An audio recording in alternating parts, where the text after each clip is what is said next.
After suffering their 8th straight loss and falling even further down in the standings, is the season on the brink for the New Orleans Pelicans? Well, it depends on the view that you're taking, but there's good news, and we saw some hope in that loss to the Milwaukee Bucks. And it's a very good thing that Trey Murphy is in the dunk contest too. I'll explain in today's episode of Locked On Pelicans. Let's go!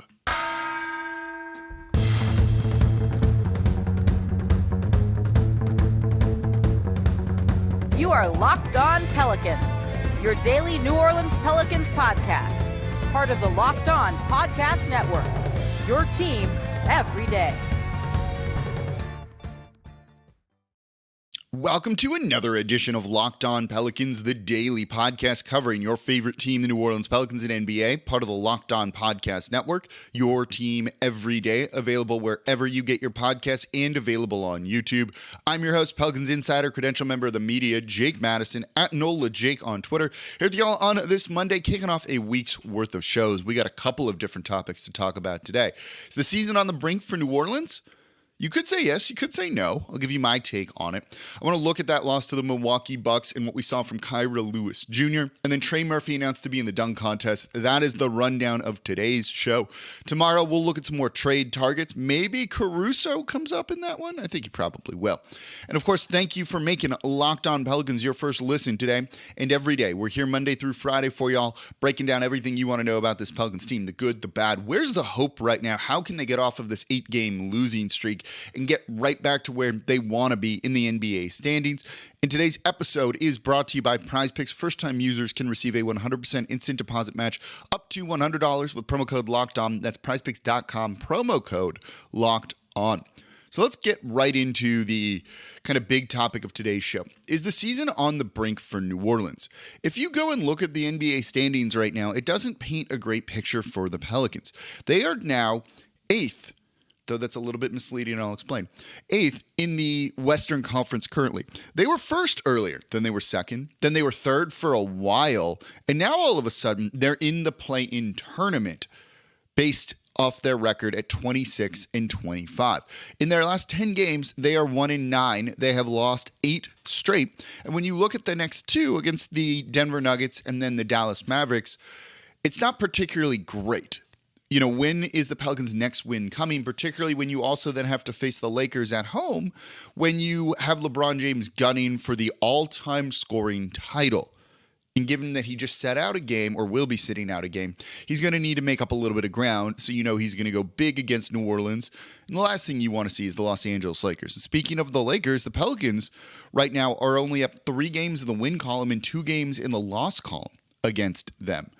It's not ideal. All of a sudden now, they're only 2.5 games ahead of the Los Angeles Lakers, a team that we're all collectively making fun of for what their record was to start the year. It feels like New Orleans has fallen. It feels like it's time to panic. They're not top 4 in the West anymore, right? What's going on? They got to make a trade. They got to do something. And the answer to that is yes or no, depending on the outlook that you have with this. So I did a show recently. If you haven't listened to it, please go give a listen to it right now. It's really important to factor in a lot of what is that. It's not this past Friday, the Friday before, so it's under 2 weeks ago. And it's looking at the luxury tax concerns, the salary cap concerns around the New Orleans Pelicans if they were to make a big name trade or a trade that brings in a guy that makes a lot of money beyond this season. That's really important to factor in because this team will not pay the luxury tax, 1, maybe at all, or 2, for a very long time. So kicking that can down the road, putting that off as long as possible, I think is important because once you're in there, well, if you're in there again, you need to duck the tax, and that usually means trading away players, which likely for a small market team means trading away a good player that you could really use to save some bucks. I don't want to see this team end up in that situation, at least not yet, not before their title window has truly opened. So when you look at this season and then factor in the long-term subsequent seasons too, no, they probably shouldn't make a trade unless it's like the exact right thing and you can know you already have a plan for the salary. This is not make a trade and we'll figure it out later. That might mean breaking up part of this team or not re-signing a guy like Trey Murphy who's going to be in the dunk contest or someone else, letting someone walk because you can't afford him. That's not a great position to be in. That is not sustainable winning as they're trying to build here. So yes, you might be panicking about this season, wanting them to go for it, wanting them to make the most of this year. But if you want them to make the most of subsequent years, that might not be the best move. And so when I look at this team, I factor that in. That's something that I think a lot about when projecting out trades and kind of looking at future years with this squad. I also then think about how when they are healthy, they are really good. They're really good. They're a top 6 team in the NBA when they're fully healthy. They have a top 5 offense, a top 5 defense. They were number 1 in the Western Conference for a reason. They'll get healthy. They'll be okay. Unless you think they won't get healthy at all, in which case that's a bigger question and there's larger concerns there. But when you're not playing with CJ McCollum, Zion Williamson, or Brandon Ingram, you're going to lose some games. You're going to get killed by the Milwaukee Bucks, who had Giannis play, and he went for 50. So none of this surprises me, and I'd rather prioritize the long-term subsequent years over this year when they likely weren't going to win a title anyway. If you just get into the playoffs and you deal with it then, I can live with that, all things considered, because the injuries have, to an extent, derailed the year a little bit. But I don't feel it's like season on the brink because they're going to get healthy and they will be good when they are healthy. And I don't want to do anything that that hurts, say, the next year or two. But if you're like, they got to do it this year, you're playing to win, you may as well go and compete, and there's nothing wrong with thinking that way either, then yeah, they should make a trade. They should make a trade. That one's, if you're looking at only this season, they should make a trade to try and fix this. They should trade all of the picks, right, and things like that. And I went into why those picks to a team that's in the luxury tax is going to be really important too. So maybe you don't want to give too many of those up in that one show that I did. So I don't think the season's on the brink. They're a very good basketball team. There's just not much you can do when Zion's out, who's your main guy. When Brandon Ingram has come back and looked rusty. You know, he started off well against the Washington Wizards, but then shot 4 of 16 the rest of the way. You know, Jonas Valanciunas was ejected. Yeah, you're probably going to lose that game when that's the case. So all of this feels explainable, understandable, and I'm not ready to panic just yet because I'm looking more towards next year than I am at this year, though I do want them in the playoffs, certainly, and I'm not saying tank or anything like that. I didn't even say that last year either, like some were. I'm a big believer in go and compete and try and win basketball games. You're just hurt and injured. It makes sense to me. When they get healthy, don't forget, this team is still really good. So I don't think there's a need to panic. I don't think the season's on the brink. The season just is what it is, and it's unfortunately a little bit disappointing because of injuries right now. But there was a bright spot in that win, definitely not a win, in that loss to the Milwaukee Bucks, a game where they were getting killed at one point. Looked at that game and you go, finally, Kira Lewis Jr. getting some minutes, playing well. Although Willie Green's comment about him after the game has me scratching my head a little bit. Let's break that down coming up here next in today's episode of Locked On Pelicans. Before we do that, though, today's episode of Locked On Pelicans is brought to you by PrizePicks. Tonight, I'm taking Luka Doncic to score more than 26.5 points, LeBron James to have more than 7.5 rebounds, Steph Curry to have more than 3.5 three-pointers made. PrizePicks is daily fantasy made easy. And I love it because it is that easy and it's just you versus the projected numbers. You're not playing against other players. Here's how it works. You pick 2 to 6 players, and if they go score more or less than their prize pick projection, you can win up to 25 times your money on any entry. You're not competing against other people. You're just doing it against the projections that you see. PrizePicks offers projections on any sport you watch. They're going to have the Super Bowl. They've got the NBA. Basically everything. And entries can be made in 60 seconds or less. It's that easy. They offer safe and fast withdrawals, and they're currently operational in over 30 states in Canada. So download the PrizePicks app or go to prizepicks.com to sign up and play daily fantasy sports. First-time users can receive a 100% instant deposit match up to $100 with promo code LOCKEDON. If you deposit $100, PrizePicks will give you $100. If you deposit $50, they will give you $50. Don't forget, enter promo code LOCKEDON and sign up for an instant deposit match up to $100. And thank you for making Locked On Pelicans your first listen today and every day. We're here Monday through Friday for y'all, breaking down every single thing you want to know about this Pelicans team. The good, the bad, what we're looking for with the future, the long-term concerns, luxury tax-wise, that no one is talking about whatsoever. Breaking it all down here. Or some people have talked about it after I did the show. So, for your second listen, by the way, go check out Locked On Saints. Ross Jackson, the host, who I saw this weekend, is in Mobile for the Senior Bowl, boots on the ground coverage. Who the Saints going to take? Is there a QB that really would work for him? Because they need that. He's going to be covering it on the ground, live, in person, at the Senior Bowl. Subscribe to Locked On Saints. Make sure it's your second listen. So let's look at the game against the Milwaukee Bucks, a 135-110 just beat down. I don't really care about the result. 8 straight losses going into this one was going to make sense. And I kind of like what the Pelicans did. CJ McCollum has needed a rest. They gave him a rest. Against a tough opponent that you were likely going to lose to even fully healthy, give the man a rest. Brandon Ingram not playing on the second night of back-to-backs, which is fine. That's sports science. You don't want him to overtax himself. Rest up. He hasn't played in 2 months. 2 games in a row might be a little much for him. You don't want to put that toe through too much right off the bat. He says there's still pain with it. Playing 2 games in a row at this point, especially when you were going to lose, really probably isn't the right kind of move with that. Let him get right. This gives you a better chance to beat Denver, where New Orleans has had some success, or hopefully against the Dallas Mavericks too. So I think all of that was the right move. Basically punting this game, which means, admittedly, there's not that many things to take away. The Bucks are good when they're fully healthy. Giannis is amazing. 50 points, 13 rebounds. He's fantastic. Drew Holiday, still good, right? 17 points, though not a good shooting night from him. They have some depth there with guys like Joe Ingles, Wesley Matthews, Chris Middleton, all of that, right? They know what they're doing. They're an established team, and they have one of the best players in the league. This was a tough game. But I liked what we saw from some players, and mainly 3 guys that I look at in this game, and I go, oh, yes. And maybe like another one, too, which might surprise you. So let's start with the biggest story here. It's Kira Lewis Jr. getting almost 27 and a half minutes worth of action. This is a guy who has not played for a while with the Pelicans. They sent him down to the G League when they probably could have used him. And I've been saying I want to see him out there on the court playing. And the reason I say that is not because I think he's the answer to the offensive issues that this Pelicans team has been struggling with recently. I don't know that. And I kind of doubt that to be honest with you. I didn't think he was turning a corner before he got hurt last year. But what they were doing wasn't working. Giving the minutes to Devontae Graham, who I actually think has played okay recently, wasn't working. The rotations they were running weren't working. No one was shooting enough threes, and you just had a bunch of 0 offensive players out there able to do anything. You may as well put in a guy who has a different skill set than any of those players. Speed, the ability to get to the rim, and see what he gives you.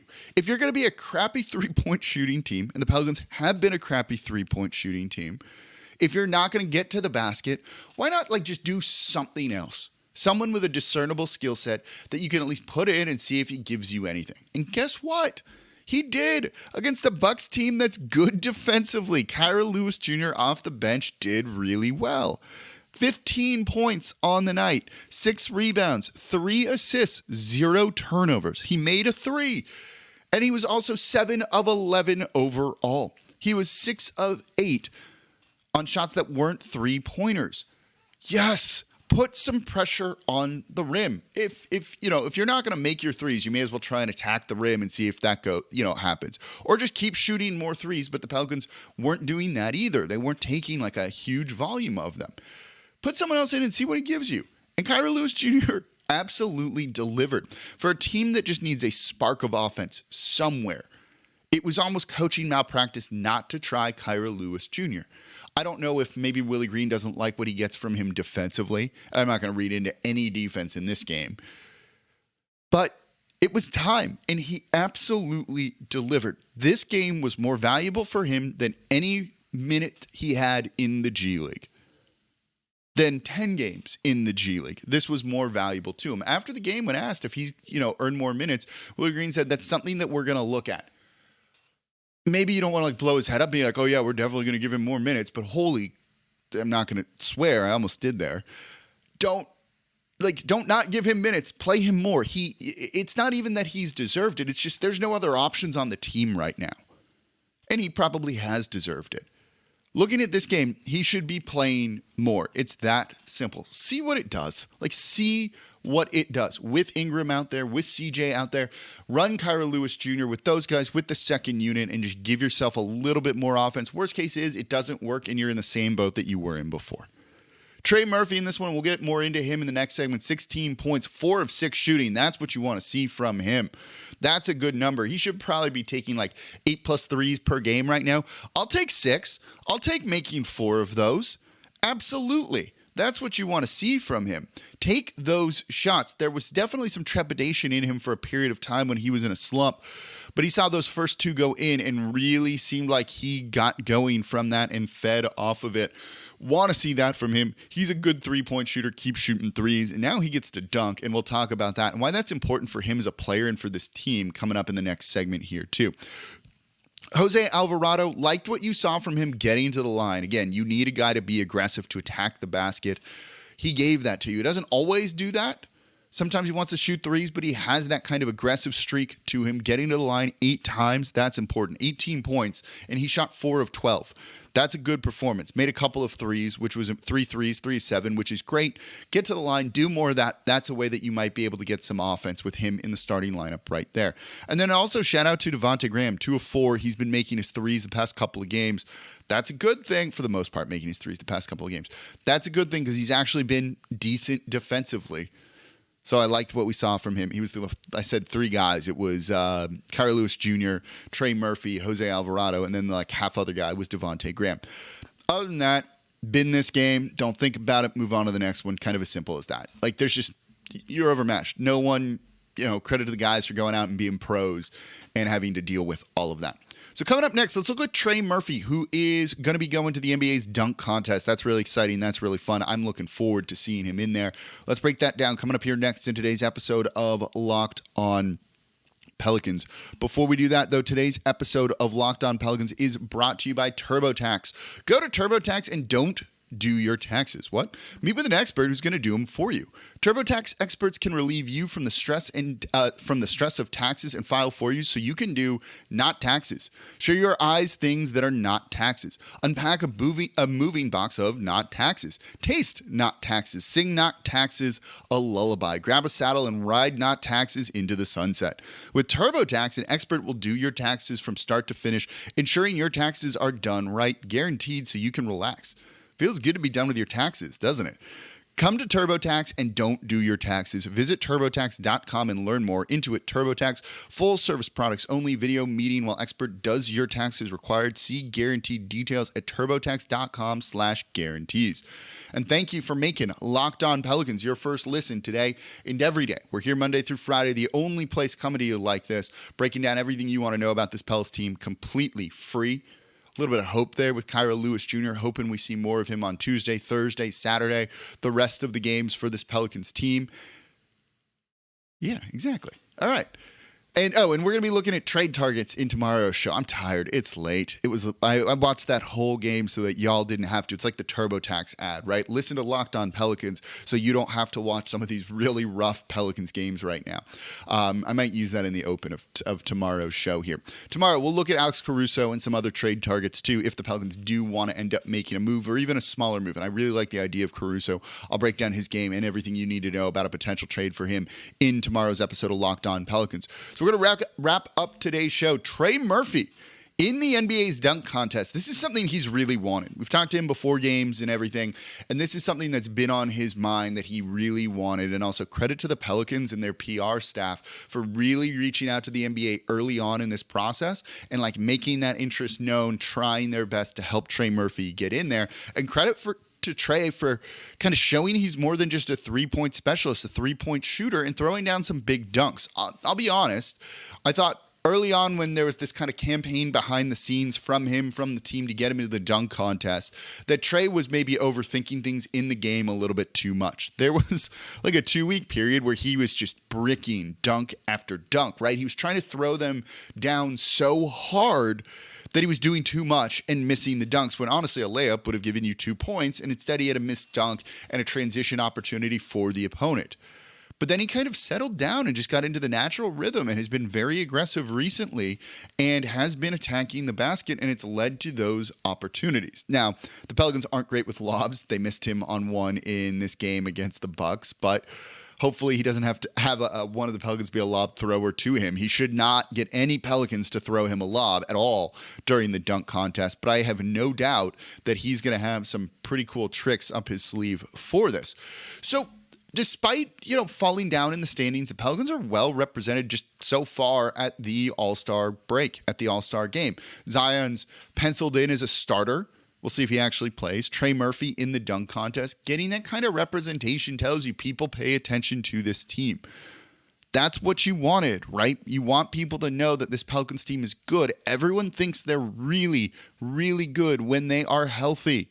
When they are healthy. And that's maybe one of the reasons why you don't need to panic from this team right now or about this team right now, because others look at them and go, oh man, I don't want to play them at all. And I love that. So well represented there. And for Trey Murphy, I think this is great too. It does show an evolution of his game. Last season, Trey Murphy took 33% of his shots at the rim. This year, it's up to 40%.